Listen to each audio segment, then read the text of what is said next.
Because if you think about it, Black people, like, we are almost naturally inclusive because we've had to be.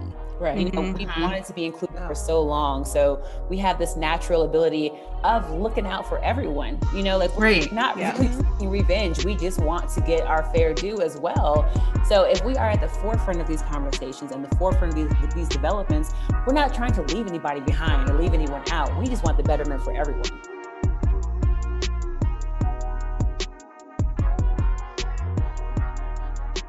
Hi, everybody. Welcome back to another episode of the Confab Experience. Hello, ladies. How are you doing today? That's good. That's good. So we are here today with a very, very special guest. We are here with Chanita Simms. She's the founder of Melanin Tech, which is a networking and community building platform meant to inspire and encourage techies of color in every aspect of life. She's committed to accelerating the growth of the Black tech ecosystem, I love that, by helping members obtain opportunities in the industry and sustain long-term rewarding careers. And her mission is to create lasting change in the tech industry that she knows and loves. So welcome to Chanita. Thank you so much for being here with us today. Yeah, thank you for having me, ladies. I'm so excited about this.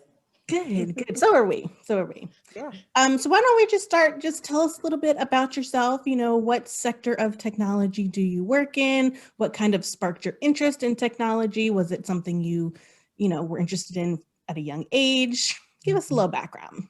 Okay. So I currently work in people ops with a focus on diversity, equity, and inclusion. I started my journey in tech on a more technical side. I was doing technical support. And it was fun. It was good while it lasted, but then something happened one day and my brain was just like, I think I'm tired of using that technical side. I want to help the people. I want to work more into that. But honestly, the way I got into tech was my sister. I have an older sister. Her name is Chanita. She is my favorite human on this earth. So she worked for a tech company when I was living in Thailand, when I was traveling through Thailand and living in Vietnam. And so, of course, like, you know how the little sister thing is, anything my big sister does, I'm like, okay, I want to do it. Like, what is this? Yeah. So she helped me kind of like learn more about it and get involved. And then I had a connection here. I used to be a full-time nanny. So the father of the family, he was the CEO of a tech company in Atlanta. So once I moved from Vietnam back to Atlanta, that was my start into the career. Didn't know what I was doing. I was not exposed to tech at an early age. Like, the lack of representation is wild. I didn't even know that a Black woman could work in tech. Like, you know how you see some jobs, oh, that's a white job. Like, I was that little girl who totally thought that. But yeah, so now I'm in people operations, which is my jam because I love people. I love to help people. And people ops is not exactly HR because we care more about the human being. So the business, that's great. We want to keep it running, but also stay in your lane. We want to make sure that everyone has the experience that they need to have to be able to grow, to make sure they're feeling valued, and to, they want to come to work. So that's what I do. That sounds great. Yeah, that's awesome. Yeah, I like it. I love that. And it almost leads right into the next question where you talk about the status quo. So your IG bio says, cultivating a community of Black techies while erasing the status quo of the industry. So can you explain to our audience what you mean by status quo and why you think Black people specifically need a strong network in tech? I feel like you touched on it a little bit, but. I definitely can. So the status quo of anything is just like the current state of it. And that current state is what's usually used as a reference point, which is super harmful and super toxic for everyone. And the status quo of the tech industry is white and it is male. And it has become so normalized that it's like unconsciously the preference. You can see it, when you look at leadership teams, when you look at just hiring as in general, and any type of like deviation from that preference, some people see it as like a loss or a risk. And it still blows my mind how diversity is considered a risk in any case, but like, hey, it's the world that we're still living in. Right. Just like in everyday situations, any like potential loss from what is like the norm or is expected is going to be weighed super harshly. So people are going to look at okay, how could this negatively affect my business opposed to how can I actually gain from this? And they're going to give that more weight to how it does negatively, because people are afraid of change. And that is, definitely a human trait. And I've had to learn to stop knocking people for that, because there are moments I'm afraid of change too. Like, every time I bleach my hair blonde, I'm like, should I do this? So, like I have my moments too. It may not be to the magnitude of other people, but we all have it. Right. And, if we're being very real, people also are unhealthily attached to power and privilege. So when they have that attachment to that, anything that can compromise that is a no-go for them. They're like, oh, wait a second, more women in the C-suite or more people of color. Oh, hold on. What's going to happen to, my gains and all of that? So a lot of companies are just cool with like being the exact same. And we've all seen, especially as of recently, people are getting called out now. So the status quo is starting to almost eliminate itself, because it's like, either you're on the right side of justice or you're not. And if you're not, we're not really messing with you anymore. Like, I think we've gotten to a place now where we understand we are powerful as people, and these companies and these corporations, they need us to survive. It's not, the other way around. Right. Yeah. I feel like we've seen these examples of corporations making these missteps, where it's like, if you just had a person of color in the office, in that meeting, in that whatever, you would have been advised differently, and it would not have impacted your bottom line. Yes. Like, if only, Right. If only. And it could all be so simple, y'all. Like, Lauren said it. But Browns are making hard. Such a prophet. Such a prophet. That's what I try to say. Yes. We're fans here. Oh, goodness. And when it comes to why we need a strong network as Black people, because beyond anything else, everyone needs a network they can relate to. Mhm. Representation is everything, and it does make a huge difference. But also, we're kind of at that place in life where we might need to start building our own. We've tried to be included, to be valued, to be respected, and we haven't really gotten that far. And the thing is, we shouldn't have to try. It shouldn't. Right. It shouldn't be this way. There's no reason why we should be negotiating our own humanity and our worth within organizations. Yes. Like I was saying, I really just think all marginalized people we're finally like, no. Yeah. Enough is enough. Mhm. Right. Enough is enough. We got it. We got we this. need that safe space, and where we can be ourselves and learn from each other, but also start to build our own companies together. Right. Yeah. You would think that with the, how America is set up and the racial divides that we have, that this would just like have been falling to the wayside, because people of color make up the majority. So why are we still the minority, in the room where it happens? Why is that still the norm? And it's wild. It blows my mind. Same. Yeah. I was just telling the ladies before that I'm taking a class, and one of the papers that I had to read spoke about how in STEM and STEAM majors, Black, African American women, just people of color, are underrepresented in those majors in school. Mhm. What do you think contributes to that kind of thing, and how can we rectify it? So I have so many theories about so many Mhm. things, but I think one of them is we all want to feel comfortable. Like I'm currently living in Mexico right now, and I can't lie, it's amazing being around brown people again. Like, I came from Atlanta, so it's a pretty chocolate city, but as far as the US as a whole, as soon as I leave Atlanta and go to Smyrna, I'm just like, oh, like, what's happening? Right. And it does become a little uncomfortable sometimes to not see anyone that looks anything remotely to you. So if we don't have professors in STEM and STEAM, and if we don't have representation as far as classmates or mentors in those industries and in those with that curriculum, it's very easy for us to get discouraged. Yes. And sometimes we're also not receiving the equity that we need to be successful within those programs. We're not receiving the resources. We all come from different places and from different positions. And I think a lot of universities and companies, they try to loop it all together and claim equality, but we don't necessarily need that. Like if I'm coming from where I'm from, Southside Chicago, if I'm coming from Southside Chicago trying to get into Harvard, you know, I may not have the resources I need. I may not have, I might not even have all the knowledge that I need. So if you're not going to equip me with the proper things, I don't even know what my possibilities are. Yeah. Right. Yeah. Yeah, I feel like we say a lot. I know the ladies, we've said a lot, like you can't be what you can't see.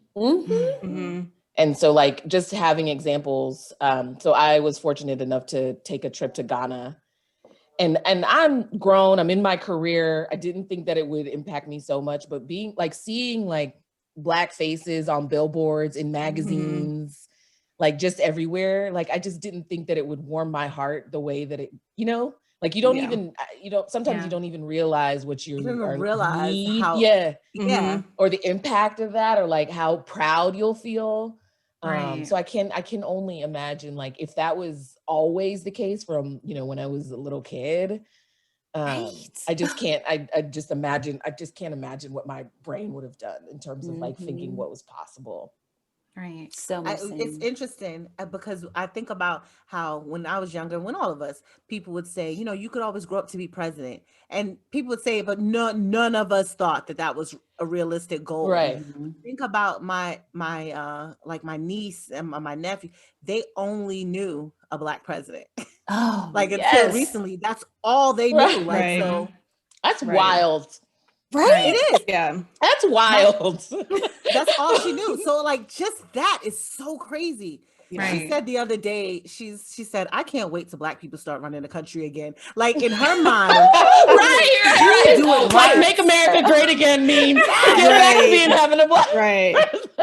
Right. That's hilarious. In her mind, we do it right, and they messed it up. Like that's hilarious. Yes, I love that so much. Oh my goodness, yes. And if you think about it, if the representation was truly how it needed to be, I honestly feel as if white people wouldn't be so shocked or wouldn't be so like appalled when we are in places like that, because it'll be normalized. Right. And I think that's the thing of it. We need to just normalize the presence of all people in all spaces. Yeah. Really true. Agreed. That's so. With that in mind, what do you think the biggest challenges over the next few years will be for Black people in the technology space? Definitely emerging technology.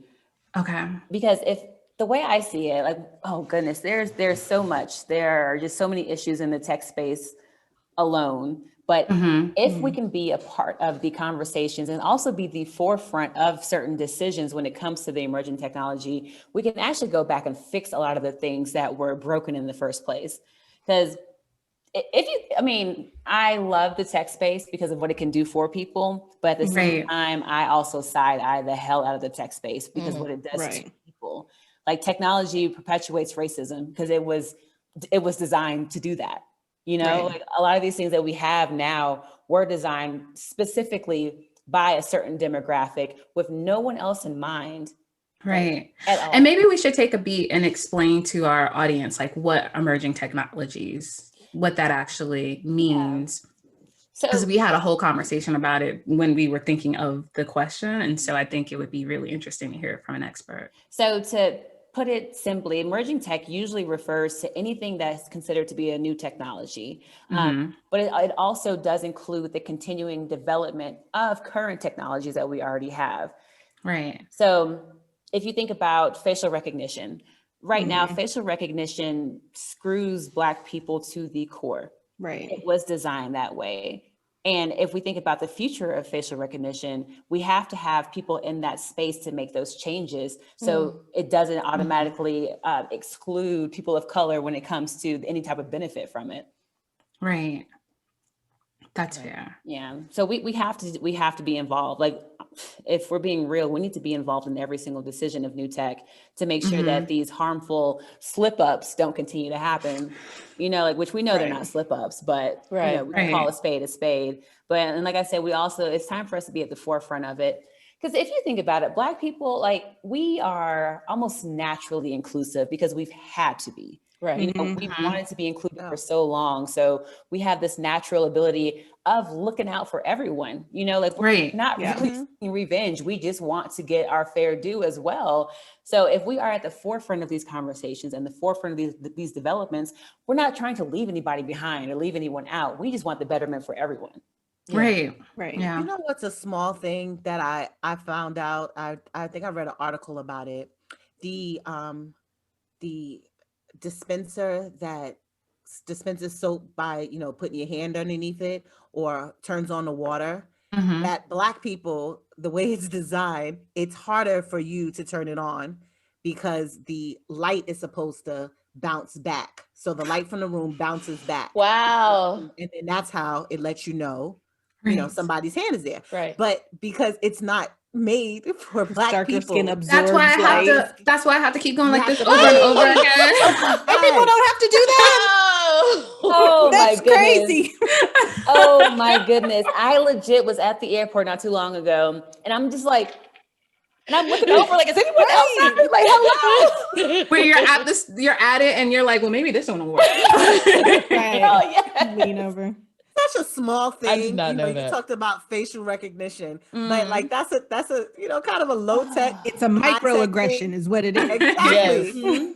All right. So that we think that we're not even there. Right. Exactly. You're not even. That is Right. wild. You Oh. know? That's crazy. Yeah. So when I know that the four of us talked about facial recognition, but I know I didn't know what I was talking about, but I had seen a conversation, I think it was in like a congressional hearing or something like that, about how it's the inaccuracy of it due to like melanin it's less accurate when someone has more melanin in their skin or something. So could you just like, in layman's terms, like kind of explain how facial recognition is harmful, just for my own edification? So it's with the melanin in our skin, but it's also within our facial features too. So how historically we do have fuller lips and wider noses, but because like when you're developing a certain product or even a certain technology, if you don't have the representation to actually give you those different wide varieties of facial features, then you won't even know. So they may see, you know, my nose, like, oh, that's a Black nose. So anyone with a nose even similar, like that's got to be the person. And that's not the case. They just don't have like enough of a wide variety to explain the differences within our community and our cultures. Right. Gotcha. Which is, and again, you would think that it's just like, y'all, Common what? sense? Yeah. Yeah. And I know it goes a lot deeper into it too. I don't know all the depths of it, but yeah, it's a lot more to even that. Wow. Yeah. So can I just ask a question Mm-hmm. about, like, I have two young nephews, and I'm wondering, like, if I want to try to, if you have any ideas about like getting them excited about tech, like, or you know, getting a young person excited about. I have nieces and nephews too, and all my babies. Honestly, so I start with what they love naturally. So my nephews they are really into video games right now. I don't understand what they be doing. And then I kind of show them, like, look at this new thing that happened. Like, and think about it, for, like, what it can do for your life. And I have one of my nephews, Isaiah, the boy is brilliant. So I try to do that with him now. And he comes back to me with these conversations and these thoughts. I'm like, well, slow down. Like, hold on. I'm going to do some research and I'll come back to you. Right. That's when you hit them with, this is excellent. No, tell me more. Tell me more. Where'd you find this? Where'd you find this? I want to look at it together. Yes. Yes. And just reminding them that while it can be kind of an iffy thing, tech is going to be a part of everything very soon. Yeah. So the fact that we can get into it now and learn at a very early age, it just makes us even more equipped later on to where we can, you know, show our friends that we just built this video game, or show our friends we made this computer. So if I make it into like a social aspect, but also like, oh, but you can't do this. And that's how I've been able to do it. That's a great idea. A little reverse psychology kind of. I like it. So talk to us a little bit about Melanin Tech, which is, you know, the community that you founded it, or you're running it, or yeah, just tell us a little bit about it. Okay, so with Melanin Tech, I started it back in 2017. So it simply came from frustration of the industry. And also I wasn't able to find an organization that I truly felt comfortable in. So there are some incredible organizations with very similar and aligned missions and values, but in the Atlanta area, I just kept running into very male dominant organizations, and also very technical heavy organizations. So I figured I would create my own thing, and also to show people that just because you want to work in technology doesn't mean that you have to be a designer or a developer, or, working with the UX, UI, any of that. There's so many other realms to it. So I wanted to also create that safe space of like, come on, come one, come all, let's all figure out how to get this money and also build community together. And it spread a lot quicker than I anticipated. And I was not ready for the growth. I did not know what the hell I was doing. So one day we popped up with members in Australia and in Europe and a few in continent of Africa. And I'm just like, okay, so this is a thing. And shortly after that, we actually had our first run-in with a legal trouble. Someone actually tried to sue our organization for being discriminatory against white people. What? So, of course. The nerve. Of course. I'm not gonna lie, y'all. That it took me out. I was so sad, and I was appalled that anyone would do that. So, and I was scared because I was like, I don't know what y'all gonna take, but if y'all gonna take something, like, hold on. So I did shut down for a little bit, for actually over a year, and I had to, fortunately, I was able to work through a lot of depression that I experienced with that. But I was also able to figure some things out and figure out how I needed to pivot and who actually needed me. Yeah. So we are in the process of pivoting now to relaunch the community. We're doing it. We're not going to do Slack anymore. Slack is an excellent tool for communication, but we want to make sure that we're diving a lot deeper than just Slack exchange. We want to make sure we're providing the resources that you need. What's Slack? I was going to say, Slack. Slack is it's a chat tool. So almost like from back in the day, it's almost like a AIM messenger type of thing. So that's the space that we were in when we first started, but now we're moving over to a actual community run space, which if you put it into perspective, it's like AIM, Facebook, and LinkedIn all mashed into one. Okay. So it'll be a lot more helpful for people to truly connect and to truly build those relationships.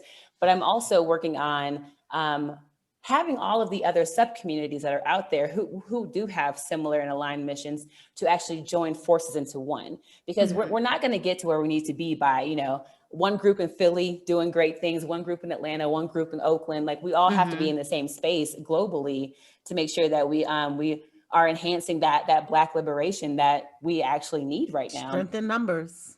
In numbers, and I guess a part of our Q2 plans will be more of the corporate side of things. So that's when I'll go back into my diversity, equity, and inclusion training.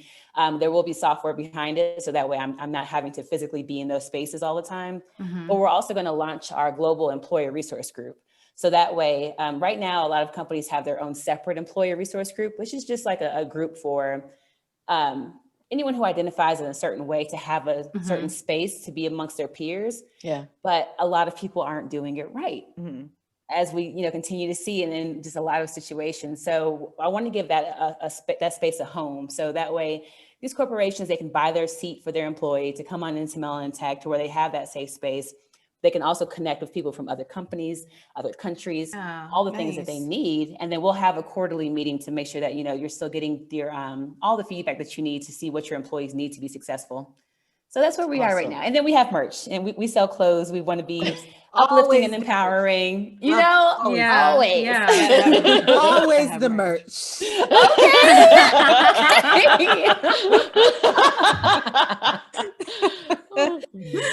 I love it. All right, so if people want to get involved, I'm actually very interested because I work in a UX department, so I'll be checking you out. So tell people how they can follow you, how they can get involved, where they can find you, all that stuff. Okay, so the best way to get involved right now is to follow us through social, as our website is being finished up as we speak. And I'm so excited. Nice. So we are on Twitter, Instagram, and Facebook. So for Twitter and Instagram, we are at Melanin Tech. On Facebook, we are the Melanin Tech. And you can also find us on LinkedIn if you just search Melanin Tech. And you can find me on all of those platforms. I'm not the heaviest on social media. I enjoy to live my life in my own, secrecy. But my name is Chanita Simms on all platforms. And my email address is shanita@melanin.tech. And as I tell everyone, you can reach out to me about anything. If you have a question about tech, or if you have a question about a Black woman in this space, like whatever it is, if I don't know the answer, I'll try to point you in the right direction, or we'll just chat and figure it out together. Okay. Love it. Wonderful. Awesome. Really good conversation. Like, I feel like I learned so much. Yes. Oh, yay. I feel so happy. I feel so Yeah. at home. Good. I realized when my hands were like all over the place. We love it. Hey, listeners, stick around. We've got more show coming up. So I have some would you rather. Don't worry, it's gonna be okay. But we have would you rather, the tech edition. Okay. So would you rather develop the next biggest app, like the one everybody is trying to get, download, and it's blowing up, or go on tour for a year with Beyonce? Beyonce. Wait a second. What do you mean? We have this world domination that you just Wow. Chanita just spent this whole time talking about like tech is so important. You We gotta can't be be in the what you room. can't We see. gotta You take gotta be over. there, the This is the room. forefront. That's what we doing. And Beyonce just had her just like put the whole thing out the window. Beyonce. I have my reasons. Okay, go Okay. Explain yourself. Take a little sip of my tea real quick. Oh my gosh, So tears. Everyone knows if you are affiliated with Beyonce, you can almost have whatever you want. So if I am developing this, maybe it's a smaller app while we're on tour, while we're hanging out, while we're becoming sisters or whatever, about it on any platform, the app is good. I'm good for life as long as they see me with Beyonce. So. That's true. That is true. And then I can have fun and like wear all the clothes and like, yeah, I would definitely go with Beyonce. That was, I did say that way too fast, though. It was really quick. It was perfect. Really quick. Beyonce has that effect. She does, and I'm not even like a what's it called? Beehive. In the beehive. I'm not even a beehive or any of that. I just, I Coulda fooled me. Exactly. Right. Coulda fooled. I did hear a little bit of buzzing in your. Just saying. All right. Anybody else? Who else? Stacia. Well, I am a proud card-carrying member of the Beehive, and listen, I'm currently trying to get some technology in my life to work, and it's frustrating. So I'm gonna be on tour with Beyonce. Like, she need me to run the Starbucks. Like, what does she need? Yeah, I'm there. I'm there. Maybe she could teach me a little bit of rhythm or a little bit of dance, right? Because I can't really dance, but I like to do it. So I think my body moves in too many places, Okay. Thanks, Siobhan. Thanks. I wouldn't recommend you be out on stage or anything. If Beyonce says it's okay, then that would be all the assurance I needed. Don't let Beyonce play you, Stacia. Listen, I'm just saying. You would not care. Leanna, what is your answer? I am not in the Beehive. Please don't add us. We've been down this road before. Leanna has her own social media. She does for the Confab. I do think that going on tour with her would be a once in a lifetime experience. I have to say, like city to city. It might be exhausting, but just I think that would be unmatched. So there's no way that I could turn that down. There's just no way. I agree. That's what I was gonna say. I'm like, my brain developing the app isn't going anywhere. Yeah. With this opportunity to like hang with Beyonce for a year, even though I too am not in the Beehive. I mean, why do You we can have at me about it? You can at me. Come. Why do we have I'm just to, not. like- I have all the respect in the world for Beyonce. Yes. But I'm not like, you know. I mean, we don't But have I to would still announce go. it. Okay. I would still go. What about you, Monique? I would I would just throw everything down to go with Beyonce. I mean, it sounds great, but I agree you still have the knowledge. I mean, that does change a little bit because the point is, would you rather? So you doing the thing. That means it's true. You Right. It's not like you can just put it off for a year, come right? back and then be TikTok Not famous, put it off but, here. like, She said, let's Right. review the rules of would you rather. One or the other. That's Got true. it. One. That's true. Or the other. But I would still do the thing with Beyonce because I mean, anyway, clean sweep. Beyonce takes all 5. Right. As usual. Yeah, Right. All right. So would you rather have slow but completely unlimited internet access, or have to pay like some exorbitant fee for your internet, but it was very fast? Oh, goodness. I'm going to have to pay. Slow Right. What's internet the is fee? I feel really like we need to hard. be specific about what the fee is. I That's agree. I don't know. Whatever expensive is for you, because expensive for one person might be nothing for someone else. So this is the difference, just to be clear. This is a difference between 1999 internet. Y'all remember dial-up when we got Yes. when we got the CD in the mail? Yes. With The the 20, hours. 20 free hours. And then you CD just wait for the next hours. CD. Come up with a new email address. Oh my gosh. Or like today's internet. Yeah, I Google mean the Fiber. super fast today's internet. Because I get impatient I get impatient now.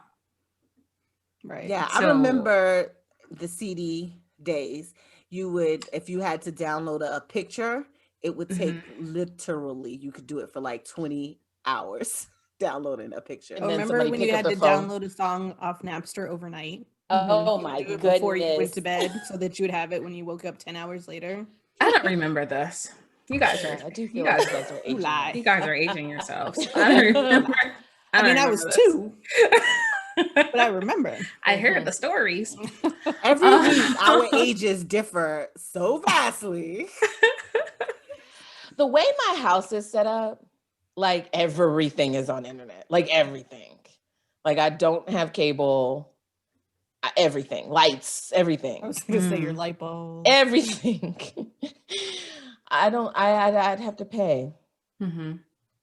I would Yeah. have to pay. Yeah, I think we've done our time with the slow internet. We don't want to go back. Not going back. I remember going. I think the worst was when I didn't go to school, and all I knew was the CD. It was fine. But the minute I found out about that Ethernet connection and that faster Yes, it's all internet, relative. when I went back home, I was like, "What is this? What is this?" You got spoiled. You got I did. I got really spoiled, and it was from then on. I said no. Okay. So. Yeah, no, okay. Another sweep. All right. I don't know how this one is going to land, so I'm just going to put it out there. Okay. Would you rather never Mhm. be able to check your email again or never be able to check social media again?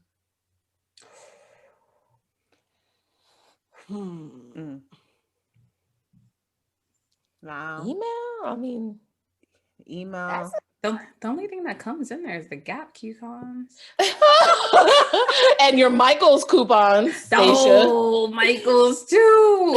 all the coupons. All the coupons. Also work stuff, y'all. Like, work stuff. True. Oh, you're including work email in that? I mean, it's email.